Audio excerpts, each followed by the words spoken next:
A noite caía sobre a pequena cidade de Eldred, onde as sombras se alongavam e o vento sussurrava segredos esquecidos. No centro da cidade, uma antiga mansão, conhecida como a Casa Holloway, permanecia em pé, envolta em mistério e lendas urbanas. Diziam que quem entrasse em suas paredes nunca mais seria o mesmo. As luzes dos postes piscavam, criando sombras dançantes que se moviam como se tivessem vida própria. No centro da cidade, uma antiga mansão, conhecida como a Casa Holloway, erguia-se imponente, com suas janelas quebradas e portas rangendo ao vento. Diziam que a casa era assombrada, mas poucos se atreviam a investigar. Um grupo de amigos, atraídos por histórias de fantasmas e mistérios, decidiu explorar a mansão numa noite de lua cheia. Armados com lanternas e coragem, eles cruzaram o portão enferrujado, sentindo um arrepio percorrer suas espinhas. O ar estava pesado, carregado de uma tensão palpável que parecia sussurrar segredos esquecidos. Ao entrarem, a porta se fechou com estrondo, como se a casa estivesse os recebendo. O interior era um labirinto de corredores escuros e quartos empoeirados. A cada... Olha só como é fácil criar vídeos de história de terror. Vídeos que prendem e chamam a atenção de quem está assistindo. Vídeos bem interessantes. E o melhor de tudo isso é que você pode estar fazendo esses vídeos com apenas alguns cliques, sem perder tempo com edições chatas e demoradas. Vamos lá? Para isso nós vamos utilizar esse software chamado Videomaker Pro. Se você tiver interesse, link no primeiro comentário fixado ou na descrição do vídeo. Vamos lá. Para isso nós vamos aqui em Text, vamos criar uma história. Eu deixei um prompt aqui. Esse prompt você pode estar criando na inteligência da tua preferência, como pode estar criando aqui mesmo também, tá? Deixei um prompt aqui, vamos lá. Clica aqui em roteiro. Você não precisa fornecer nenhuma chave API. Se for usar Hugging Face, você vai fornecer uma chave API gratuita. Vamos clicar em gerar enquanto eu falo contigo. Você pode acompanhar, olha, iniciou o processo aqui, tudo bem? Está iniciando o processo da geração do texto. É tudo muito simples e fácil. Você vai ver que a gente vai ficar esse vídeo. Se você tem canais ou pretende criar canal de histórias de terror, hoje em dia fazer isso é bem tranquilo, desde que você utilize uma ferramenta como essa que automatiza essas tarefas chatas para você. Texto gerado, olha só, relativamente com tamanho legal, beleza? Olha isso. Ele gerou aqui esse texto. Agora façamos o seguinte, clica aqui nesse microfone, clica aqui ou copia, tá? Ele veio para cá. Legal? Eu vou agora transformar esse texto em um áudio, uma narração para o nosso vídeo. Vou aqui, tem centenas de vozes aqui, ó. Tá vendo? Se você clicar aqui, também selecionar aqui, você vai ter outras vozes. Eu vou pegar essa daqui que eu achei bem interessante, esse Giuseppe aqui, ó. Clico em gerar. Áudio gerado com sucesso. Venhamos aqui, ó, em áudios. Olha só, ele gerou aqui, tá vendo? Giuseppe, vamos descansar o cursor. É uma narração de 9 minutos, bem interessante. Agora venhamos aqui importar a mídia. Já vamos deixar aqui, ó, áudio narração. Vamos importar esse áudio para cá, já deixar preparado. Vamos colocar uma trilha sonora. Deixa eu pegar uma trilha sonora aqui, vou colocar isso aqui mesmo. Legal, né? Agora façamos o seguinte. Agora, a história foi apagada. Eu venho aqui em Voice, lembra? Ela está aqui a história. Eu volto aqui e coloco para ele gerar. Eu poderia utilizar esses prompts que foram gerados, para você ver como é bem tranquilo. Vamos fazer novamente, é bem interessante fazer isso na prática, para você ver que bacana. Clico em gerar mais uma vez. Legal, prompts para geração das imagens foram gerados aqui, tá vendo? 10 prompts conforme solicitado, baseando-se no nosso texto principal, na nossa história do nosso vídeo. Beleza? Esses prompts eu pedi em português mesmo, não tem problema. Agora, ele vai ter esse processo aqui. Se você, o interessante é quando você gerar essas imagens, você guarde essas imagens, você forme bancos de imagens para você posteriormente estar utilizando sem precisar gerar mais as imagens, entendeu? Eu venho aqui, copiei, venho aqui, ó, imagens. Agora eu clico aqui, ó, colei, tá colado aqui, tá? Ó. Aqui tá 10, vou selecionar essa aí, A2, clico em gerar. Quando eu clico em gerar, eu venho aqui em imagens, ele vai ser gerado essas imagens aqui, baseando-se no prompt que a gente forneceu. Evita emoji e caracteres especiais quando você for gerar essas imagens, tudo bem? Olha só, está gerando essas imagens. Como esse processo ele é basicamente isso aqui, não tem segredo, eu vou deixar ele gerar as imagens e já volto contigo, tudo bem? Para a gente continuar nosso vídeo. Olha só, gerei algumas imagens aqui, conforme você está vendo. Olha que bacana. Aqui estão as imagens, tá? Agora o que eu posso fazer é o seguinte, eu vou Por exemplo, vou colocar aqui o nome do programa, você já vai entender. Ó, eu vou, por exemplo, eu posso embaralhar essas imagens. Vamos embaralhar, não tem problema. Clica aqui em renomear. Olha só, perceba aqui. Ó, já foram, tá vendo que ela mexeu ali e renomeou de fato. Ó, IMG Videomaker.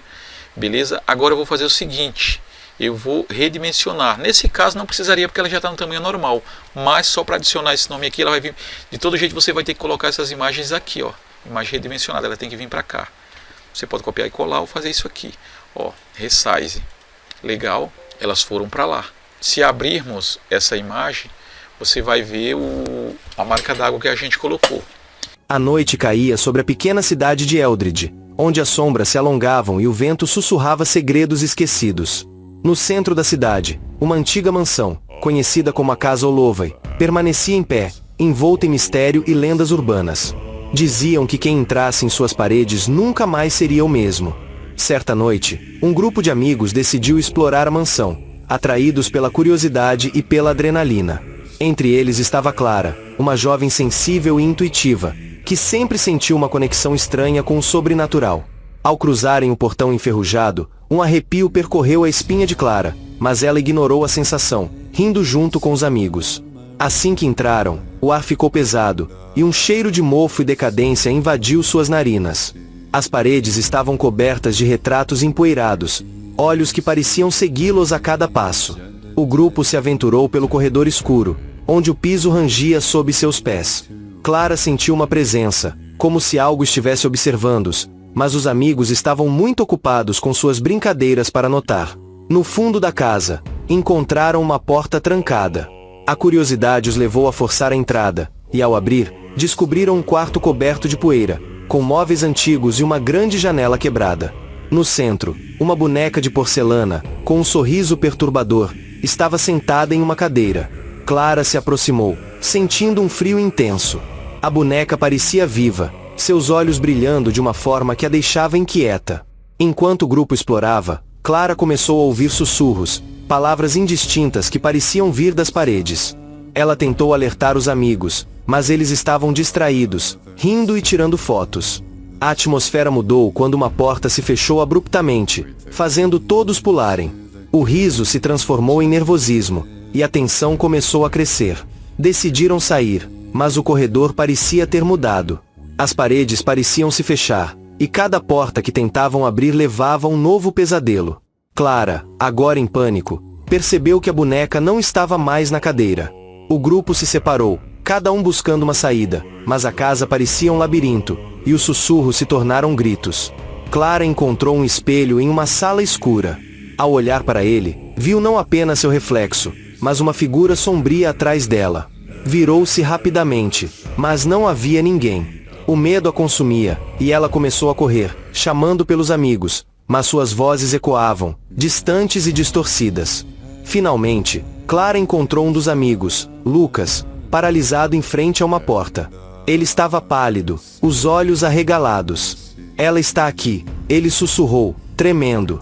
Clara olhou para a porta e viu a boneca, agora em pé, com um sorriso ainda mais perturbador. O terror tomou conta, e eles correram juntos, mas a casa parecia se mover, as paredes se fechando ao redor deles. No clímax da história, Clara e Lucas chegaram a um grande salão, onde todos os amigos estavam reunidos, mas com expressões vazias, como se estivessem em transe. A boneca apareceu novamente, agora flutuando no ar, e Clara percebeu que a casa estava se alimentando do medo deles. Com um grito, ela tentou acordar os amigos, mas era tarde demais. Um a um, eles foram puxados para a escuridão, desaparecendo em gritos silenciosos. Clara, sozinha e aterrorizada, finalmente encontrou uma saída, mas ao cruzar a porta, percebeu que estava de volta ao início, na entrada da mansão. A boneca estava lá, sorrindo, e Clara entendeu que a casa nunca a deixaria ir. O ciclo se repetiria, e a sensação de desespero a envolveu, enquanto a noite se aprofundava e a Casa Holloway continuava sua busca insaciável por almas perdidas. A história termina com Clara, agora parte da casa, observando novos curiosos se aproximarem, um sorriso perturbador em seu rosto, enquanto os sussurros da mansão ecoavam ao fundo, prontos para mais um capítulo de terror. Na penumbra de uma floresta antiga, onde as árvores pareciam sussurrar segredos obscuros, uma pequena aldeia chamada Eldridge existia à margem do esquecimento. Os moradores sempre evitavam falar sobre a casa de Pálido Lúcio, um casarão em ruínas que se erguia no fim de um caminho coberto de musgo, cercado por lendas de mistério e horror. Os mais velhos da aldeia contavam que, em noites de lua cheia, a casa exalava um lamento profundo, como se os próprios muros estivessem vivos. Marisa, uma jovem curiosa e inquieta, não podia resistir ao chamado daquela casa. Os avisos dos aldeões ressoavam em sua mente, mas a ideia de desvendar os mistérios que envolviam Pálido Lúcio era mais forte. Em uma noite em que a lua iluminava o céu, como um farol prateado, ela decidiu entrar na casa. À medida que atravessava o portão enferrujado, uma brisa gelada parecia envolver, como se os espíritos da casa estivessem saudando. O interior estava tomado por uma densa poeira, e a luz da lanterna de Marisa mal iluminava os objetos cobertos por lençóis brancos, que se assemelhavam a figuras humanas. Cada passo suas botas produziam um eco profundo, cintilando num silêncio saturado de expectativas. Enquanto explorava, Marisa encontrou uma porta com marcas profundas, como se garras a tivessem arranhado. A porta estava entreaberta e, ao empurrá-la, uma onda de ar frio a recebeu. O que encontrou do outro lado foi uma biblioteca repleta de livros antigos, cujas páginas pareciam mesclar-se à escuridão. Um livro em particular, envolto em couro desgastado e com uma capa que parecia pulsar, chamou sua atenção. Ao abri-lo, encontrou descrições de rituais macabros que prometiam um poder inimaginável, mas a um custo monstruoso. Conforme Marisa mergulhava nas palavras, um som suave começou a ecoar por trás dela, como o arrastar de algo pesado. O coração da garota disparou enquanto ela se virava lentamente. Na escuridão, uma sombra começou a se formar, contornando as prateleiras repletas de livros. Um rosto pálido e distorcido surgiu, seus olhos brilhando como ferros em brasa. Era Lúcio, a alma penada que, segundo os relatos, estava aprisionada na casa. A criatura parecia sofrer, mas também emitia uma malignidade indescritível. Marisa não conseguiu se mover, tomada por um terror que a paralisava. A sombra avançava lentamente, e ela, num impulso desesperado, fechou o livro e o lançou para longe. O ato fez com que um grito abafado ecoasse pela sala, e a figura hesitou, como se a palavra não tivesse algum poder sobre ela. Mas o grito atraiu algo pior. Os sussurros da floresta agora se transformaram em uivos e risos maníacos, como se os fantasmas da floresta tivessem se juntado ao festim de terrores. Numa fração de segundos, os quadros nas paredes começaram a se balançar, mãos esqueléticas se estendendo de dentro das molduras para capturá-la. Marisa, por instinto, correu em direção à porta da frente, mas o caminho parecia se distorcer como se a casa estivesse se ajustando, criando um labirinto ilusório. Os sussurros tornaram-se mais altos, ensurdecedores, e a casa parecia pulsar com uma vida própria, alimentando-se do medo que emanava dela. Quando finalmente conseguiu abrir a porta, a lua estava mais baixa no céu, despedaçada, e a floresta que antes parecia um abrigo amigável agora se transformou em um ser maligno que a cercava. As mãos invisíveis da escuridão tentavam puxá-la de volta para dentro da casa. Marisa lançou-se para fora, caindo e rolando sobre o chão esfarrapado, mas a sensação de estar sendo observada perseguia como uma sombra constante. Foi então que, ao levantar-se, ela viu a silhueta de Lúcio parado no limiar da porta, seus olhos brilhando em triunfo. A casa, agora uma prisão viva, vibrou e balançou, e o grito de Marisa ecoou pela floresta. Embora ela tivesse escapado fisicamente, o terror se infiltrara em sua mente. Nos dias que se seguiram, os moradores começaram a notar mudanças nela. Marisa falava sozinha e seus olhos refletiam aquela luz pálida, uma conexão sinistra com Pálido Lúcio. A casa de Pálido Lúcio continuou ali, em seus fundos, à espera de novas almas curiosas, e Marisa, agora uma sombra de si mesma, se tornará parte da lenda, vagando à noite sob a influência do que a residência havia feito dela. Os aldeões sussurravam em medo, sabendo que aquilo que não se fala traz consigo um poder terrível, e assim, a casa permanecia no coração da floresta, aguardando, eternamente ávida, como Lúcio, por mais vidas a drenar.